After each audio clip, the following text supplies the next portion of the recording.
Hello guys, আসসালামু আলাইকুম। আপনারা সবাই কেমন আছেন? আপনাদেরকে প্রথমেই জানাই বার্ডস অফ ভিলেজের পক্ষ থেকে সুস্বাগতম। আজকে হচ্ছে আমার আলহামদুলিল্লাহ কালকে আমার ১০০তম পর্ব চলে গেছে, আজকে ১০১ নম্বর পর্ব চলতেছে।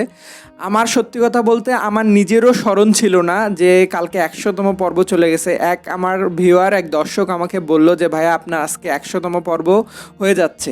তো ভাই দোয়া করবেন, আমি আসলে কোনো হিসাব করে কয় নম্বর ব্লগ চলতেছে, কয় নম্বর কী চলতেছে এগুলো চিন্তাভাবনা আমার মাথায় নাই। আমার শুধু মাথায় একটাই, যে আমার পাখিগুলোন ভালো থাকবে এবং আপনার পাখিগুলোন কীভাবে ভালো থাকবে এই নিয়ে কাজ করা, আর এইগুলো নিয়ে আপনাদেরকে অ্যাডভান্স জানানো। তো আজকের এই ভিডিওতে আপনাদের সাথে যে বিষয় নিয়ে আলোচনা করব অলরেডি আপনারা বুঝতে পারছেন কি, সেটা হচ্ছে আমি আমার সবচেয়ে ভালোবাসার পাখি, যে ভালোবাসার পাখি আমার যেটা হচ্ছে লাভ বার্ড, আর যার প্রেমে আমি বারবার পড়ি সেটা হচ্ছে আমার লাভ বার্ড। সেই লাভ বার্ড পাখিগুলোনের আজকে আমি একটা নতুন ঘর দিচ্ছি, নতুন ঠিকানায় পাঠাচ্ছি। তার আগে বলে নিই, এইটা হচ্ছে আপনারা সবাই জানেন যে আমার লাভ বার্ডের কলোনি, কিন্তু এই লাভ বার্ডের কলোনিতে যেটা হয়েছিল যে আমি একটা সময় প্রথমের দিকে শুরু করছিলাম যে হচ্ছে ভায়োলেট লাভবার্ড দিয়ে। আর আপনাদেরকে যে আমি বারবার একটা কথা বলি যে ভাই আপনারা পাখি কিনবেন না, পাখি কিনবেন না, আসলে এই ভায়োলেট লাভবার্ডগুলো আমার একটা হচ্ছে ইম্পোর্ট পাখি কেনাও ছিল। তো আমি মনে আছে 14টা পাখি কিনছিলাম, তার মধ্যে প্রায় আমার বলা চলে 10 থেকে 12টাই মারা গেছে। তো যাই হোক, আল্লাহ বাছায় রাখছে এই 4টা। তো 4টাকে আমি পরে ইয়েলো ফিশারের সাথে দিছিলাম। তো ইয়েলো ফিশারের সাথে দেওয়ার পরে যে সমস্যাটা আমাকে ভুগতে হয়েছে সেটা হচ্ছে ভায়োলেট আর হচ্ছে ইয়েলো ফিশার, এই দুইটার মিটিং করার পরে বা দুইটার বাচ্চা ক্রস আসতেছিল গ্রিন ফিশার। আর গ্রিন ফিশার প্রায় আগের সিজনে আমি প্রায় 12 থেকে 13টা বিক্রি করছি গ্রিন ফিশার। দেখেন, এই গ্রিন ফিশারের যদি 50%ও ভায়োলেট বা ব্লু মার্কস আসতো তাহলে কিন্তু আলহামদুলিল্লাহ আমার খুব ভালো হতো। সেই জন্য আমি চিন্তাভাবনা করছি এবারে আগেই যে আমি এদেরকে আর এই কলোনিতে রাখবো না। আমার কাছে যে 4টা আছে 4টাই, আর আমার একটা অ্যালবিনো বাচ্চা হয়েছে, এই মোট হচ্ছে 5টা। এই 5টাকে নিয়ে আমি একটা নতুন জার্নি শুরু করব, শুধু অনলি এই 5টা নিয়ে একটা কলোনি করব, সেই চিন্তাভাবনা নিয়ে আমি প্রথমে পাখিগুলো ধরা শুরু করছি। তো আজকের এই ভিডিওতে আসলে আমি জানি না আপনারা কি শিখতে পারবেন, কিন্তু আজকের ভিডিওতে আমি এই বিষয় নিয়ে আলোচনা করব, সেটা হচ্ছে যে আপনারা একটা কলোনির যখন প্রথম অবস্থায় সেট আপ দিবেন এবং 2 মিউটেশনের পাখি যখন একসাথে রাখলে যে সমস্যা হয়, দেখেন কত সুন্দর লাগতেছে এখন দেখতে এবং গোছানো লাগতেছে। এতদিন এই যে হলুদের মাঝে এই বেগুনি নীল ছিল, তো কেমন জানি একটা লাগতো আমার মধ্যে। তো আজকে থেকে এরা একদম ফুলফিল, এটা ইয়েলো ফিশারেরই শুধু কলোনি। তো এইটা হচ্ছে আমি এই বাচ্চাগুলোকে আমি ছোট থেকে বড় করছি। আপনাদেরকে আমি যেটা বারবার বলি যে নিজের গাছের ফল খাবেন, কারো কাছ থেকে কিনবেন না। যেমন ইম্পোর্টারের কাছ থেকেই কিনছিলাম, দেখেন আমার পাখিগুলো সব মারা গেছে, কিন্তু এই যে এই বাচ্চাগুলো যখন আমি বাসায় বড় করলাম পুরো 1 বছর, এখান থেকে ইনশাল্লাহ দেখবেন যে আলহামদুলিল্লাহ আমি অনেক ভালো রেজাল্ট পাবো। এবং এই পাখি ধরা কিন্তু খুব কষ্টের একটা কাজ। এবং লাভবার্ড যে মেয়ে পাখিগুলো যত জোরে কামড় দেয়, আসলে আপনাদেরকে বলছিলাম ওই ভিডিওতে। তো আপনাদেরকে একটা কথা বলতে চাই, আপনারা যদি আমার এই চ্যানেলে নতুন ভিউয়ারে থাকেন সেক্ষেত্রে প্লিজ আপনারা সাবস্ক্রাইব করবেন ইউটিউবে দেখে থাকলে। আর যদি ফেসবুকে ভিডিও দেখে থাকেন সেক্ষেত্রে অবশ্যই ফলোয়ার বাটনটা অন করে রাখবেন এবং নোটিফিকেশনটা অন করে রাখবেন।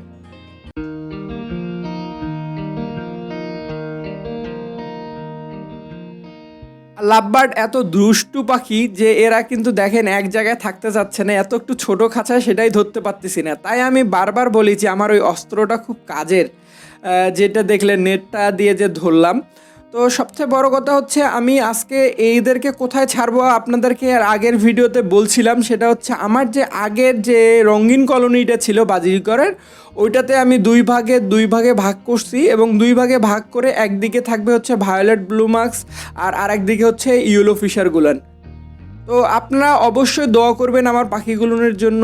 আমি যে নতুন একটা মিশন শুরু করতেছি, ভালোবাসার পাখি বিশ্বাস রেখে আরও বৃদ্ধি করলাম, বেশি করলাম। সবচেয়ে বড় কথা হচ্ছে আপনারা এত প্রচুর পরিমাণে আমার কাছে চাচ্ছেন ভাই আমাকে 1 জোড়া দেন, ভাই আমাকে 2 জোড়া দেন। ভাই আসলে আমার পাখি তো অতগুলার না ভাই, যতটুকু আমার অ্যাবিলিটি অতটুকুর মধ্যে আমি দিতে পারবো। কিন্তু আপনাদের কাছে একটাই কথা, যে আপনারা যদি নিতে চান সেক্ষেত্রে আমাকে আগে জানিয়ে রাখবেন, কারণ ভাই আমি যাকে কমিটমেন্ট করব তাকেই আগে পাখিটা দিব।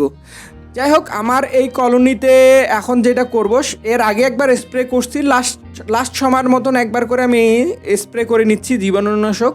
তো আপনারাও যখন আপনাদের কোনো কলোনিতে পাখি ছাড়বেন, ছাড়ার আগ মুহূর্তে কিন্তু এই যে ডালপালা এগুলো সব নতুন করে আর একবার স্প্রে করে নেবেন, যের জন্য তাহলে পাখির ঘরে যদি কোনো রকমের এক কথা বাজিঘর পাখিরও যদি কোনো অসুখ বিসুখ থাকতো এই কলোনিতে, সেটা ক্লিয়ার হয়ে আসবে। আর এই যে এদের খাবার পটটা দেখেন আমি কোথায় লাগাইছি, এইভাবে আপনাদেরকে এর আগে বারবার বলে আসি যে আপনারা খাবার পট অবশ্যই মাটি থেকে 2 ফিট 2.5 ফিট যত উঁচুতে দিতে পারবেন ভালো, তাহলে পাখির ফুড পয়জনিং যে সমস্যাগুলো এগুলো হয় না।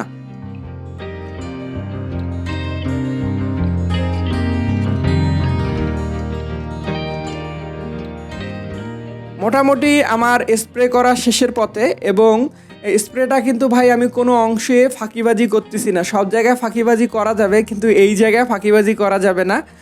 তো এখন আমি হচ্ছে আমার সবচেয়ে ভালোবাসার এবং শান্তির পাখিগুলোকে নিয়ে আসতেছি। এই যে দেখেন, দেখতেই কতটা না লুকিংটা সুন্দর লাগতেছে।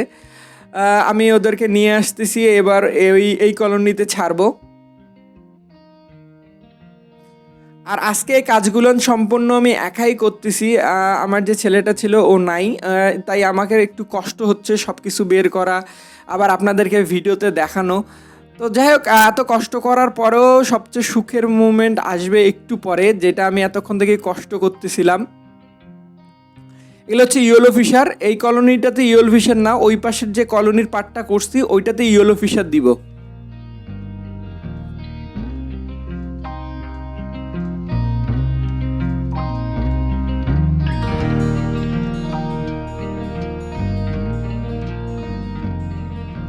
শুরুটা হয়তো বা 5টা পাখি দিয়ে, দোয়া করবেন যেন এই 5টা পাখি দিয়ে আলহামদুলিল্লাহ আমার এই ভায়োলেট আর অ্যালবিনোর কলোনির এটা যেন ভরে যায়। আলহামদুলিল্লাহ, মাশাল্লাহ বলতে হবে যে আল্লাহর সৃষ্টি এত সুন্দর হয়, দেখেন কত সুন্দর লাগতেছে, তাই না? এই পাখিগুলোকে আজকে আমি ছাড়বো। আর এই গাছগুলো আমি পুরো একটা বছর কষ্ট করে বড় করলাম। যেন দোয়া করবেন যেন এই গাছগুলো থেকে আল্লাহ আমাকে সুন্দর ফল দেয়, এবং এগুলো থেকে যেন আমি ভালো রেজাল্ট করতে পারি।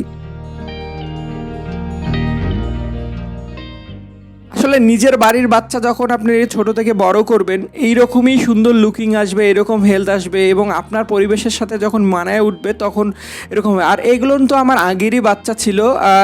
এই যে সাদাটা হয়েছিল শুধু একমাত্র ভায়োলেট থেকে আসা বাচ্চা আমি পাওয়া, আর বাকিগুলো হচ্ছে কোনোটাই আর কি আমার পাইনি, সব গ্রিন ফিশার যেগুলো সেল করে দিছি। তো এই যে এতক্ষণ যে কষ্ট করলাম, সেই কষ্ট করার যে সুখের মুভমেন্টটা সেটা হচ্ছে এইটা। আপনাদেরকে আমি বারবার বলি, যখন আমি আসলে পাখি ছাড়ি তখন আমার খুব ভালো লাগা কাজ করে। হয়তো বা এইগুলো আমি খোলা আকাশে ছাড়তে পারবো না, কিন্তু এইভাবে যখন ছাড়ি এটাও আমার কিন্তু অনেক শান্তি কাজ করে। সো দেখেন আপনারা এই মুভমেন্টটা।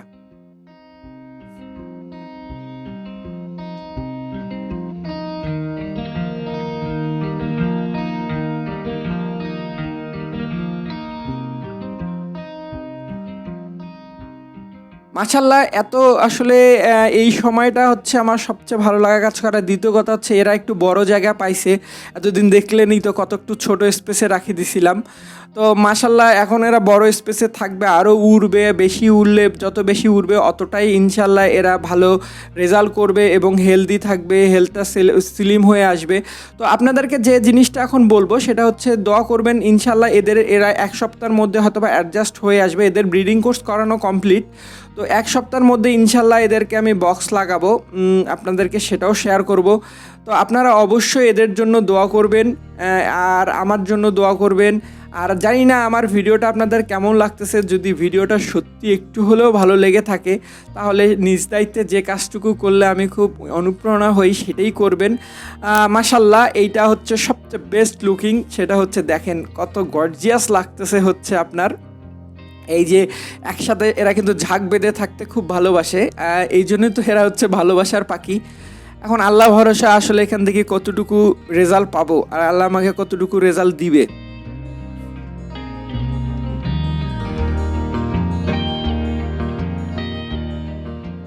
এই সাইডটাতে হচ্ছে আমি বেশি না, অনলি হচ্ছে 7 পেয়ার হচ্ছে আমি ইয়েলো ফিশার ছাড়লাম। আপনারা অনেকেই জিজ্ঞেস করেন ভাই কতটুকু স্পেসের মধ্যে হবে, তো দেখেন এই একটু জায়গায় আমি 7 পেয়ার ছাড়ছি। তো এটা হচ্ছে আমি এই কলোনিতে বেশি না 5টা দিয়ে শুরু করতেছি, দোয়া করবেন। আর আমি জীবনেও 4টা পাখি দিয়েই শুরু করছিলাম, বাজিগর পাখি। ইনশাল্লাহ যখন 400 হয়েছে, আল্লাহর রহমত যদি নিয়ত ঠিক রাখি, ইনশাল্লাহ হয়তোবা এই 5টা পাখি দিয়ে হয়তোবা ইনশাল্লাহ অনেক পাখি হতে পারে। আপনারা অবশ্যই দোয়া করবেন এবং আমার সঙ্গে থাকবেন। আর এতক্ষণ থেকে আমার সঙ্গে থাকার জন্য আপনাদেরকে অসংখ্য ধন্যবাদ। ইনশাল্লাহ নেক্সট ডে খুব সুন্দর একটা ভিডিও নিয়ে আসবো, এইটাই দোয়া রাখবেন আমার জন্য। আসসালামু আলাইকুম।